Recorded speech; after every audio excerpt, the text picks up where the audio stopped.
karena badan itu harus bergerak 24 jam. 24 jam, maka dia kan membutuhkan energi. Nah, energinya kalau kita nggak makan kan habis nih. Iya. Ya kan? Berarti harus dapat dari cadangan kan? Cadangan. Nah, cadangan energi kita itu ada di otot, namanya glikogen, ada di otot, ada di hati. Nah, setelah apa yang kita makan udah habis dibakar untuk tenaga, badan kita mulai ngebakar glikogen yang ada di otot dan di hati. Nggak makan juga. Habis cadangannya nih. Ketika sudah mau habis, badan kita akan mencari sumber energi yang lain, yaitu lemak. Ketika itu, badan akan mengefisiensikan berbagai fungsi di dalam tubuhnya. Karena nggak ada makanan yang masuk, maka dia harus mengefisiensikan kerjaan di dalam badannya dan sekaligus mencari sumber bahan energi. Nah, kalau kayak perusahaan, dia kagak kerja nih. Ambil.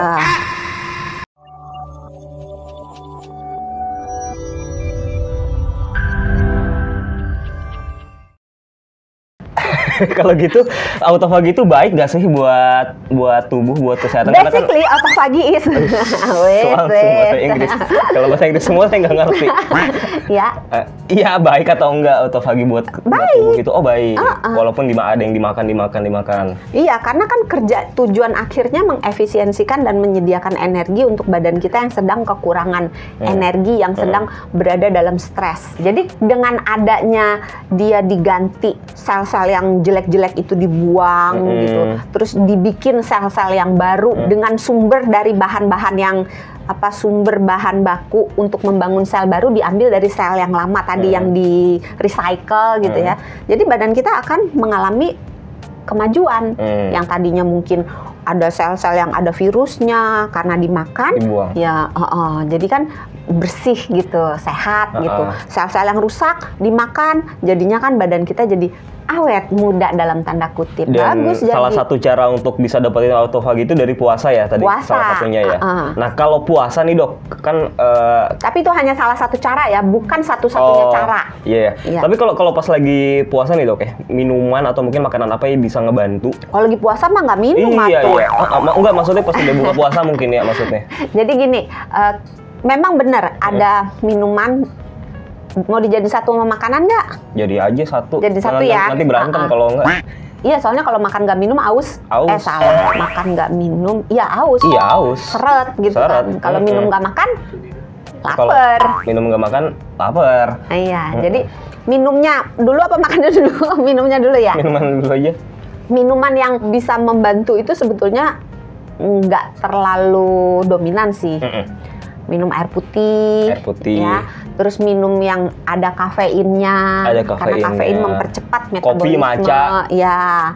Terus minum green tea. Itu bisa membantu mempercepat metabolisme supaya kita tujuannya bisa cepat sampai ke autofagi. Kalau makanan, kan tadi kita caranya tadi puasa, terus olahraga, diet keto sama rendah kalori kan? Iya. Ya udah makannya ngikutin itu aja. Oh, yang diet rendah keto. kalori. Iya, kalau rendah kalori ya berarti makannya jangan jajan yang santan-santan, goreng-goreng, nyindir, goreng-goreng. Iya, kemarin kan Padang. Sama goreng-goreng santan-santan manis-manis. Oh, jangan. Itu kan tinggi kalori kan. Itu jangan dimakan. Diliatin aja. Dibeli boleh, kirim ke sini. Dikasih aja ya, yang dikasih makan aja gitu kan.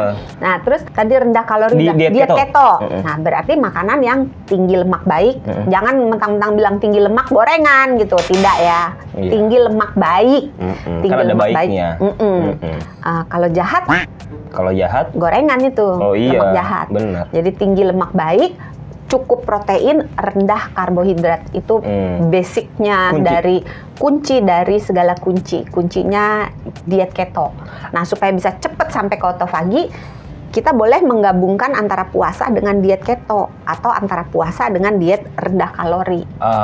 Paham. Ada nggak makanan yang justru menghambat supaya bisa dapetin si autofagi itu? Ya itu tadi si kalori, makanan yang tinggi kalori, yang manis-manis, makanan dan minuman ya, yang goreng-goreng, santan-santan, itu membuat badan kita punya energi terus, karena gorengan kan banyak lemak dari minyak gorengnya, itu tinggi energi. Terus gula juga kan ada energinya. Nah, terus yang menghambat si proses otofagi itu juga kalau kita makan terus-menerus. Karena otofagi itu akan terjadi kalau si insulinnya ngedrop, insulinnya turun. Padahal insulin itu tidak akan turun kalau kita makan. Jadi kan kita makan nih.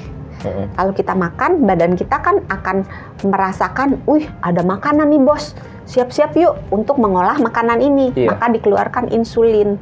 Nah kalau insulin keluar, otofagi tidak akan keluar, tidak akan terjadi. Dia baru akan terjadi ketika insulinnya rendah. Gitu. Itulah sebabnya kalau mau melakukan otofagi, si tadi pola makannya itu sebaiknya dilakukannya di pas mau puasa.